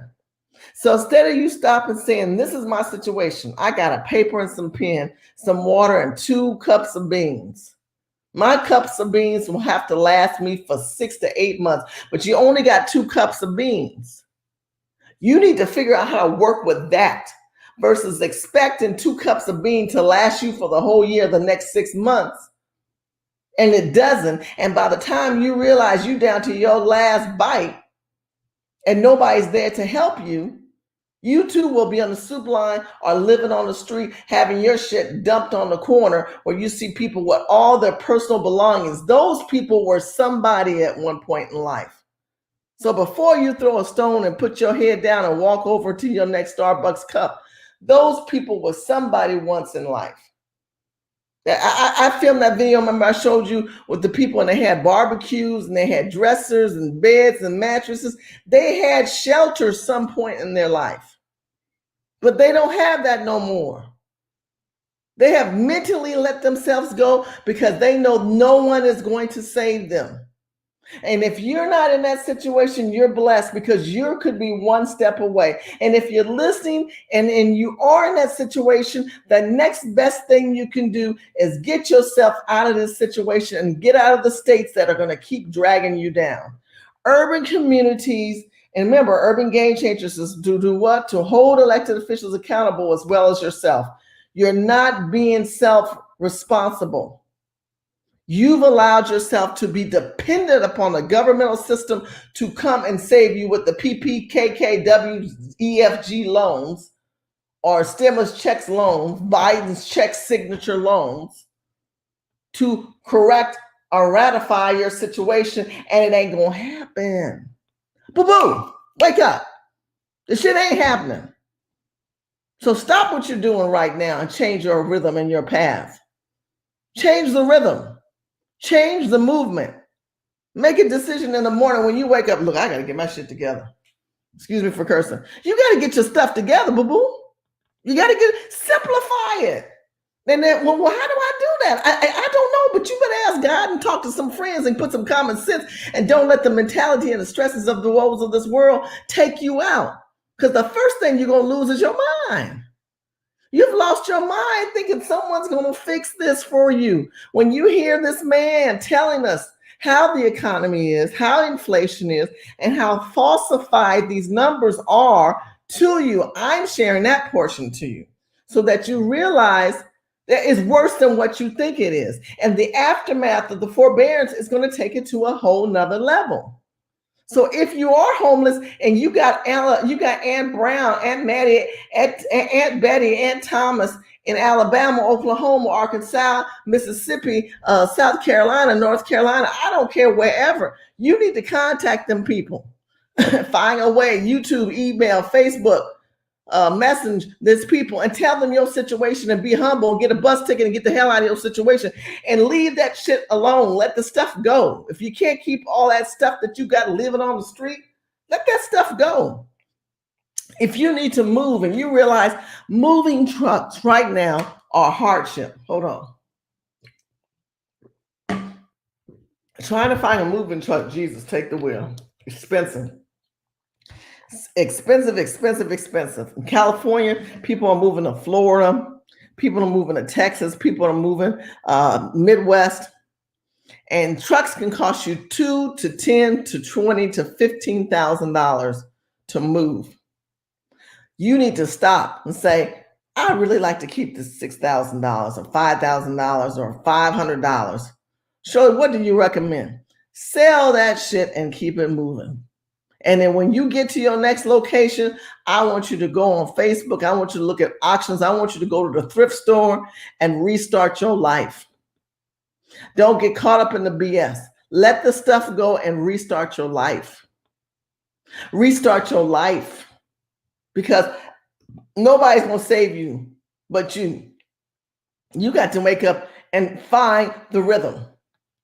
Let's keep listening. Really need to take a look at the U6 number, which includes all of those people, plus all these employed part-time people that used to be 40 hours, 50 hours, and now are down under 30 because that employer maybe is trying to save for their health insurance or whatever it is, or maybe they just can't afford all those folks and they're just living on and they're just hanging on right now. So all of that stuff is happening. And what's really, really important on the U6 number is that we're actually at 12%. 12%, and what they're reporting is 6.7%. So right now, we're about 10 million people higher than we were at the beginning of the pandemic that are unemployed. But I think the number is significantly bigger because a lot of people got pushed down into that employed part-time category, and a lot of people that were looking are not looking. And so I think that this number is significantly less. And all you got to do is go online and you'll see all kinds of information on this. So guys, I did a whole video on just this issue, and there's a link below if you want to check that video out. But there's a whole video about U1, 2, 3, 4, 5, and 6 that'll go much, much deeper and give you websites and everything that you can take a look at. And so I'm going to pivot the conversation a little bit. So I want you to take the time. I'll put the link in the video when this video is done. Please go watch the rest of this video. This is a great video with Ken McElroy talking about the winners and the losers. Remember, he just recently broke down where we are as a country. When we talk about the economy, when we talk about unemployment, the virus and the surge. Now, right now, people are getting the vaccine, but they're saying there's a new thread of the vaccine. We're still kind of like a stop and go situation. Number one, the virus and the surge. Some people said the numbers are surging. Some states are saying they're going down. And they're saying we don't need to continue to have all these COVID vaccine test centers. We have more people willing to take get the shot. Number two, a lot of people don't want to get the shot. Some people say, I'm not going to get the shot. I'm not ready. I think for me, people ask me, am I going to get the shot? I would say to you, I'm just waiting to see how it plays out. I would like to see other people be the guinea pig first. And a lot of y'all ain't coming back from this shot. So let's play it out and see how it gets developed. I've heard Mr. Research say, make sure where you get your shot, go in the good white people areas, because those shots do have certain numbers on them from some of the black people I've heard in the medical field. Again, I'm not a specialist. And I lay down the law, especially when it comes to finances. Like I told you, the terminologies and things. Make sure you go to Ken McElroy, and of course, Peter Schiff is one of my lovers. I love Peter Schiff and his wife Lauren. They're great people. Make sure you watch these people because they are paying attention to the market. But like I said, I'm not a specialist, but I will tell you that wherever you get your shot, make sure that you do it in a location that a lot of people who should be living stay alive, if you know what I'm saying, my people. Number three, businesses are still closing and will not reopen. And number four, people have changed patterns. Now, in knowing all of that, again, this video is about food, water, and shelter. So I want to give you some tips to take before I close this video out, and I'll answer any questions. I'll start reading some things in the chat room. So hang in there. And if you have questions, still start chiming in and tell me what you think. Pay attention. Number one, pay attention to Jerome Powell. He recently did an interview, and he is the new Greenspan. For those people who are used to hearing Greenspan, he's the head of the Federal Reserve. He's the one that are supposed to tell you, allegedly, keep us abreast of where this economy is going. They're going to tell you whatever they can to keep you calm. But I want you to be conscious by listening to the people I'm recommending to you, because these people have big money in real estate, Bitcoins, hedge funds, mutual funds. Like I said earlier, the federal government is buying up a lot of the exchange trade service, the ETFs. I told you they're buying the stocks and the mutual funds, and they're buying a lot of the Bitcoins. They're not talking about that, but that's basically what it is. The federal funds that are being bought up, the stocks exchange, they're being bought up, and the federal government's buying them up, and they want more of them. And if you don't make your mortgage payment, guess what? They're going to get more of them through you. So be conscious of that one. Another thing I want you to be conscious to, the true system. The system has changed, right? The pattern has changed. People working out of their home. We can regulate them more. Because of social media, because of technology, we can spy on you more. We can regulate you by knowing how you buy, how you eat, how you move, where you buy gas from. They've got their eye on you more. And the fact that you're delusional and you don't think that's the true thing, you can forget that. Many of you guys are going to start getting 3-day notices. As soon as the end of March hits, some of that forbearance agreement that you have with your bank or your landlord has come into fruition. You need to read the agreement of the forbearance that you have. And if you have that, you need to find a way of getting out of that and saying, I can make a little payment to make sure that they don't foreclose on you. Or you might find a way of saying, I just went out. I'm just going to sell this house. I don't want my credit totally crapped, and I don't want to lose the equity that you have. Because when the markets crash, which is going to do, because there's going to be so many people, you have 4.5 million people who are in this forbearance program where the government has set you up and told you not to make any payments. Take this note, pay attention, write that down. You need to look at your agreement with your landlord and whoever your bank people are, because that's it. You don't want it to be too late. And then my question to you also, are you ready for this situation? Because the purpose of this video is to plan out, to understand that this little $1,400 that you're getting can be poof, gone just like that. Please do not go buy that stupid stuff like cars, TVs, and video games, and purses and weaves, and get your nails done. Stop. No. Stop the madness. My people, you ain't gonna get checks like this. For this new generation, we ain't never seen this from the federal government giving us money. Even people who are never on the system are getting checks. You've gotten comfortable in this leisure lifestyle the government has implemented on you. I want you to take control back of your life. We are capitalists. We are individuals. I don't care. May not be big capitalists like some of these other people with the big money. I'm not talking about that. We are people that believe in exchange of goods. We believe in reciprocity. We believe that we have the right to what should be given to us, and we should get a good return on that. And if you don't believe that, and you're going to buy the BS of taking this money and spend it and squander it, and then continue to think it's coming tomorrow on Thursday, and you ain't got a plan for Friday, boo-boo, you got issues going on. Remember, if you're in a major city, a metropolitan city like New York or Los Angeles or San Francisco, or like in California, you got problems, boo-boo, because there's going to be a lot of foreclosures in those urban communities. Urban communities are oversaturated with people. Apartment complexes, units, more buildings being built up, rents going up, rates going up, as far as rates for you paying to have to pay. Now, interest rates, I agree with Ken, they will maintain low. But many of you guys can't refinance. You know why? You didn't make your payment. You believe the bullshit and you didn't make the payment. That's the problem. You need to correct yourself. I don't think, even if you get creative and you decide to sell your home to another family member, I'm telling you things that you can do. That's legal.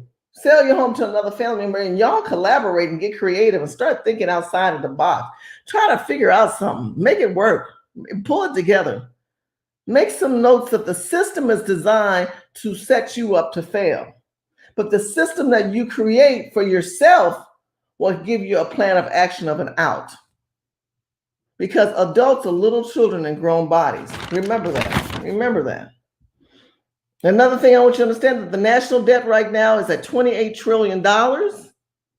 And somebody got to pay that.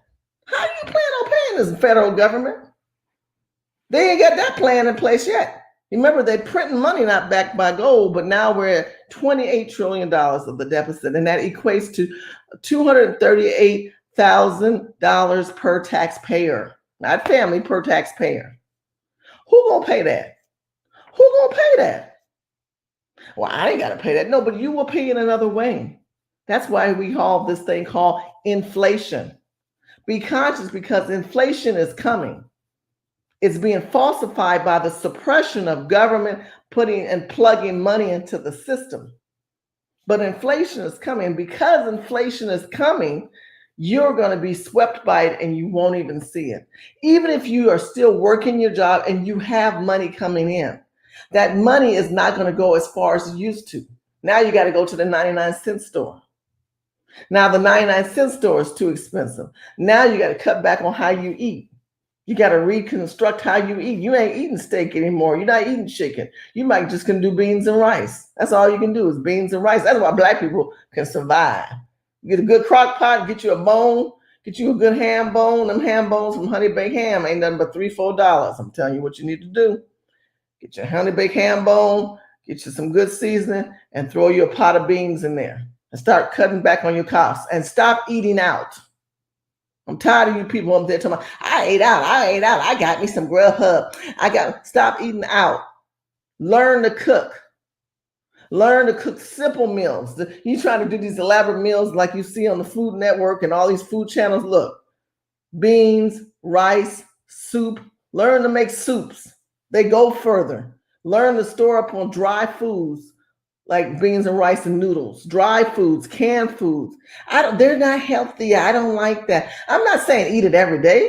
Doggone, I mean, listen to what I'm saying. Have some common sense in this conversation we're having, people.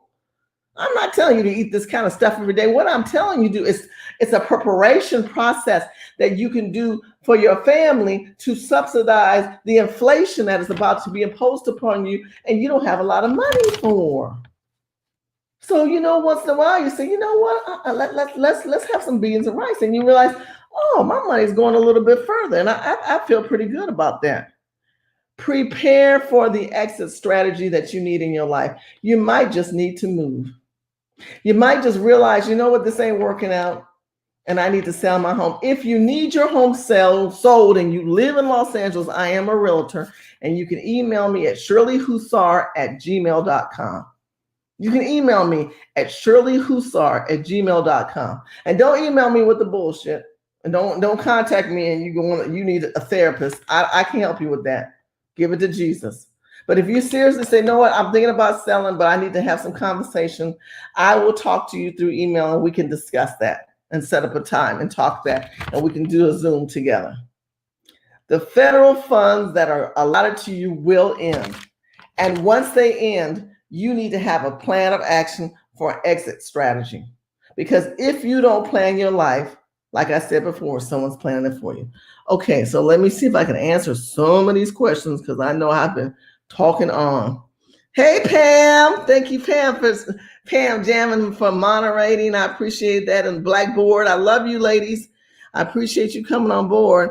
Pam said she ain't taking a vaccine yet. Girl, I understand. Some people haven't, but I'm not criticizing you if you have. Understand that. If you haven't taken a vaccine, it ain't the end of the world, okay? Why take the vaccine for some of that happens? Okay.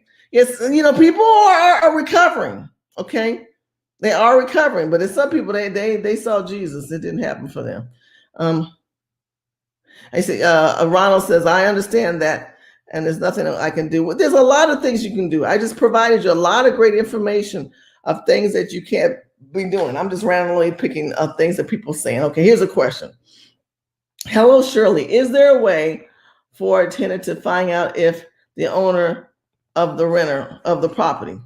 You can find out a way through a realtor or through a title company who is the title holder on your property. That's public records. That you cannot find out if they made payment or not. You don't know that or not. So as far as finding out who's the owner, is there a way for a tenant to find out? You can go in the title, you can find a title company, put the address in, and then you can find out who the owner is. And from there, you can move forward. But keep in mind, when you rent from somebody, you don't have control of that. Like I said, you might be making payments, and that doesn't mean that they are. Always have an exit strategy. Absolutely, Ronald. Thank you for that wonderful statement. Because if you always have an exit strategy, you will always be prepared. Remember, you always have to have a plan A and a plan B. Thank you, Mona. Mona says, excellent information. Oh, good. I'm hoping this would bless somebody. I'm hoping that someone will feel good about what I told them tonight. And I love what Black is telling. Listen to this. She's saying you need to start reading your Bible, baby. Start looking at start with the NT. Is they talking about a new translation version? I think that's what you're talking about. Yes, we all need to start reading the Bible more.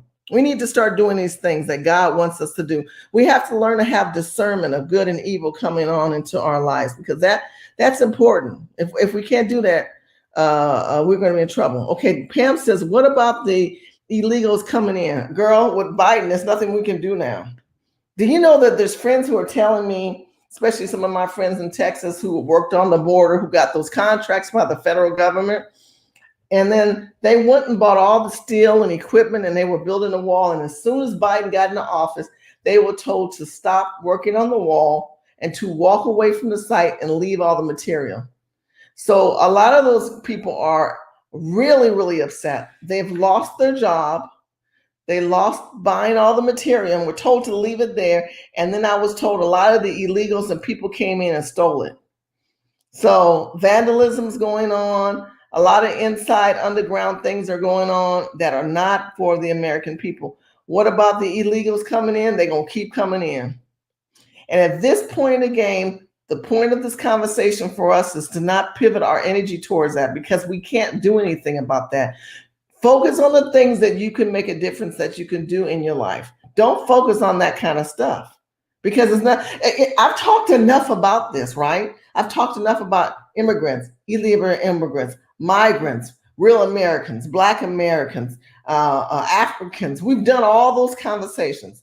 Now we have to push everything aside, and I want you to put Pam first. I want Mona to be first. I want Ronald to be first. I want Blackboard to be first. I want all you people who watch me, I am that, to be first. And I want you to just be a little selfish so that you can take, because see, if you don't put this oxygen mask on yourself first, you can't help nobody else. You just can't help nobody else. So you've got to help yourself first before you help somebody else. Well, that's not good. Stop the wall and stop wasting money. I agree with you on that. It'd be great. I'd be great. I wish they would, they're stopping the wall is waste of money. Well, they don't care about that. Giving money to foreign countries is a waste of money. They gave all that. You heard President Trump towards the last of his administration share with us that a lot of the money that should have been allotted back to American people didn't come to American people. And when we talk about BF1, Black people first, put us first, they're not going to put us first. So when people come to me and ask the question, what you think about XYZ, WYK, and KFC? I said, well, first of all, KFC, I'm Black. Well, why do you say that? That sounds racist, Shirley. That sounds racist. How does that sound racist? I'm Black. You didn't give me any money to leverage. This previous administration, including this administration, has not set up any executive orders, have not set up any funds allocated towards descendants of slaves. You're not wanting to address reparations, which is a debt owed to a nation of people who have been here for well over 400 years. Well, what do you want? You don't want to have the conversations of talking about the previous histories that have devastated and dispositioned my people and allowed other people to leverage. So why are you coming from me for answers? Go to those people that you have positioned to rectify this country. That's what you need to go to. You want to go to Mexico and China to fix America. Because if you really wanted to help Black people, you would leverage them. You would put them in a position. You wouldn't stop them from killing each other and stop telling me Black on Black crime. Hell, Black people don't run the country. Black people don't run the Senate. Black people don't run the police department. They don't run the mayors. They don't run the governors in these bad Black communities. And who's providing the guns? Where do they get the metal? Who gives them the bullets? These are broke people who are set up to destroy each other. And then you're going to tell me, well, Black people kill each other. This is all set up by something or some entity. So while you're not talking that conversation, don't approach this throne and expect me to have a solution and an answer to rectify the problems of America as a whole when you won't even recognize me or my people for what they've suffered through. Come on now, let's talk 100. Okay, hey, Shirley, is it possible to shield or co-sign for assist for? No. Nope. If you co-sign for somebody for the loan, you're just as liable. But I will tell you this, from what someone told me at the bank, I went to the bank and we were talking about money and loans.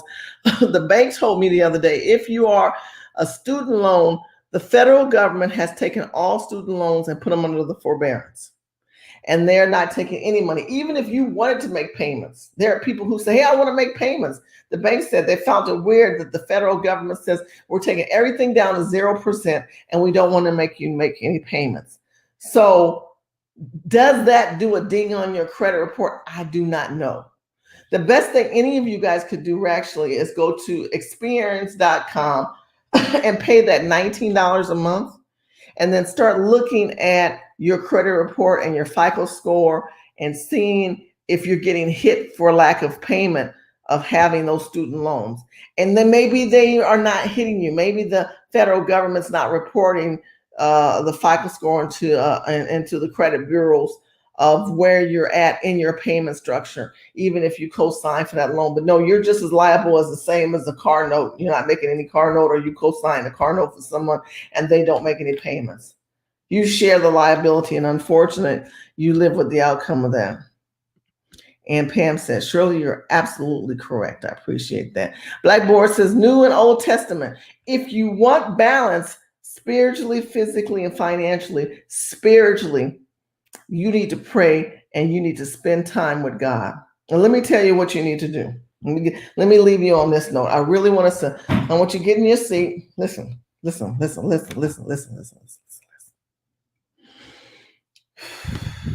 I want everybody to breathe. Let's breathe. Let's do our breathing techniques real quick. Those that watch my channel, you know, we're all under a lot of stress, a lot of confusion. Just breathe. Don't leave with me. Just breathe with me. These are the things you need to do throughout the day. And I want you to start taking communion. I want you to, before you go to bed, get a little piece of cracker. And I want you to go to a video on Joseph Prince. And he talks about taking communion. Now listen. Yeah, I'm not a Christian. I don't believe in You want balance, right? You want to have a relationship of understanding and clarity, right? The way you do that is by tapping into the spiritual side of your life. You need to tap into the spiritual side of your life. Meditation, prayer, supplication, make your request known unto God. I want you to pray. I want you to take time, take a little bread, break it off. And then I want you to take some wine or some drink, and I want you to do an atonement to recognize the body of Christ. And the reason why you do that is because you need healing in your life. We all do. We all do. It's too much. All that's going on is just too much. It's too much on the brain. It's too much on the body. And then when you think you have people who know the real answers, there's some crazy people. There's some crazy people in the world, and you think that they're going to tell you the real truth and things you need to be doing, and they don't. And they don't. Let me just share this one video. And the Bible tells us that the early church was sick for one reason. For this, not this, but this singular reason. Many were sick. Many were falling asleep before their time. I kind of wish they didn't say many. For one singular reason, not discerning the Lord's body. And that's why I endeavor that every Sunday we have communion.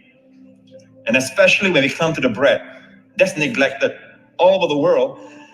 Many mainstream churches that partake, if they do partake, they focus more on the cup. But the Bible says it's not discerning the body that's causing the problem. Why are there two elements? When the blood is taken from the body, there's death. The Lord's Supper is not about his resurrection, it's about his death. It's proclaiming the Lord's death till he comes. Amen. So why the two elements? Well, friend, by his stripes, your cancer died. By his stripes, your blood pressure is normalized. By his stripes, all the blockage in your arteries are cleared. By his stripes, you have brand new kidneys. By his stripe, your youth is renewed like the eagles. The whole fall happened. If you ask, well, Pastor Prince, just by mere eating, can health come to my body? The whole fall happened because of eating. So God puts a premium in what you eat. Let's eat the food of the champions. So the food of the champions is the body of Christ. The food of the champions is what we all need to be eating. I want you to take communion tonight. I challenge you to take communion for the rest of the week. I take it every night. This doesn't take but maybe 3 to 5 minutes of your time to take the time and to take communion and to pray. Pray for your country. Pray for your family. Pray that God gives you a sound mind. Pray that you're not stupid. You're not dumb. You're highly intelligent. You can get the job done. Pray that God gives you clarity on what needs to be done in your life. Your life. Not everybody else, not the world, not the transgender, not the Harry and Meghan, and not Biden, not Trump, not the Republicans or the Democrats or Nancy Pelosi, or none of that is irrelevant. All that is irrelevant. What adds value to you is what you eat inside of you. spiritually and physically. We break the body. We break the bread in remembrance of the body of Christ that was bruised for our transgression, broken for our iniquities. For by his stripes we are healed. We all need healing right now. And I'm telling you things that will help you heal. And if you don't know Jesus Christ as your Lord and Savior, you need to ask him into your heart. And if you don't understand the breaking of the body and taking communion, you can YouTube Joseph Prince and watch his videos, and he breaks that down. But for those who are believers who have stuck with me through this video, and thank you for sticking with me, I ask you to pray for each other. Pray for me. Pray for my family. Pray for my mind and my spirit. Because all this weighs on my heart as well. I pray for each one of you right now in the name of Jesus. Lord, I come before you, and every one of the sound of my voice that's listening, Lord, help them. Help them have a clarity of what they need to do in their life. Lord, it says in your word that greater is he that's in us than he that's in the word. Lord, it says in the Bible that if we say unto the mountain, be thou removed and be thou cast in the sea, and do not doubt in our heart, we do not receive the spirit of fear and worry and frustration. Lord, you will provide a way for us. You will provide a way for the person who's listening right now, who do not have clarity, that is not prepared for the downfall of the government setup that has been put on the table, telling them not to pay their bills. For the Bible says that if a man does not work, he does not eat, Lord. And they're not working, and they don't realize they will not be able to eat because the government has set them up for a failure. But you have given us the spirit of discernment and not the spirit of fear. For God is not giving you the spirit of fear, but a power, love, and a sound mind. Use your sound mind and let your mind be transferred. Let it be transformed, by the renewing of your mind, by listening to this message today and sharing this message and getting the thumbs up and liking this video and putting it on other group platforms and say, please listen to this video. Sit back, relax, and play it again and take notes and go to the people that I'm telling you and pay attention. Lord, I ask that you provide them an understanding of direction and restructure and rhythm and understanding of the clarity that needs to be brought upon them in the name of Jesus. And Satan, we bind your powers in the name of Jesus. You have no authority over our mind, our spirit, our body, our heart. God has protected us by his word, and the blood of Jesus is pled upon us. The angels of God are camped around us, and God has made his people highly favored. For many of us who are in watching this video and hearing my voice, you are going to come out on top in 2021. You will not be affected by COVID and financially the ways of other people. You will have the total opposite effects happen to you because you've changed the pattern and the rhythm, and you made a conscious decision to shift out of the situation you were in. So I would ask that the Lord discerningly and consciously bring that to your knowledge and help you through this transition in life as we all transition and move forward in life together as a country and as a family. In Jesus' name, I pray. Amen. Thank you guys for watching me and spending time with me. I love you. I love you. I love you. And I thank you for your prayers and your love. I hope today's video was good. Please like and share. Do me a favor. At the end of this video, give me your comments. Where do you think I was going right or wrong? Where you agree or disagree? Again, I'm not a financial specialist. That's why I'm giving you information from Ken McElroy. Please go to his channel. Go watch Meet Kevin. I love watching Meet Kevin. He pays a lot of attention to the stimulus packet. Also Peter Schiff. If you want to learn more about Bitcoin, Jeffrey Tucker is wonderful. Thank you, Judd, for introducing me to him. I'm just very grateful for people like you guys out there who are praying. KDD says, thank you, Shirley, I'm praying. Pam says, thank you so much for the show. I appreciate that. I appreciate that. And your neighbors, if you may not understand your neighbor, it's okay, but pray for them. Katie said, I agree with you 100%. Well, you know what? I thank you for your agreement, because if the scripture says the two or more are gathered in his name, he is in the midst of them. God is in the midst of all of us. He's in the midst of this conversation. He's in the midst as you listen to me. But it's up to you to have the discernment to open yourself up to God so that he can be within you and give you clarity. Because I can tell you one thing. The government can tell you another thing. Everybody else can tell you one thing, but you need to hear it for yourself. And you need to hear the truth. And you need to know by the gut of who you are that the stimulus money is going to end. The forbearance bubble is about to break. And the government, who has bought most of these people off, bought mostly some of you Negroes and you white people off. You got bought off by the federal government. The time frame is going to come to a close and the setup of the fall. The question is, how will you land? You need to have a common sense landing of where you are. God bless you. Please make sure that you follow me on Facebook and Instagram and YouTube. I'm not on Twitter anymore. I'll consider if I want to reopen that up. It's a whole nother show. But anyway, I thank you so much for your support. I do respond to messaging on Twitter. I'm on Instagram. And if you want to sell your home and you are in California or a discussion regarding real estate, please contact me at shirleyhussar@gmail.com. Blessings. Stay strong.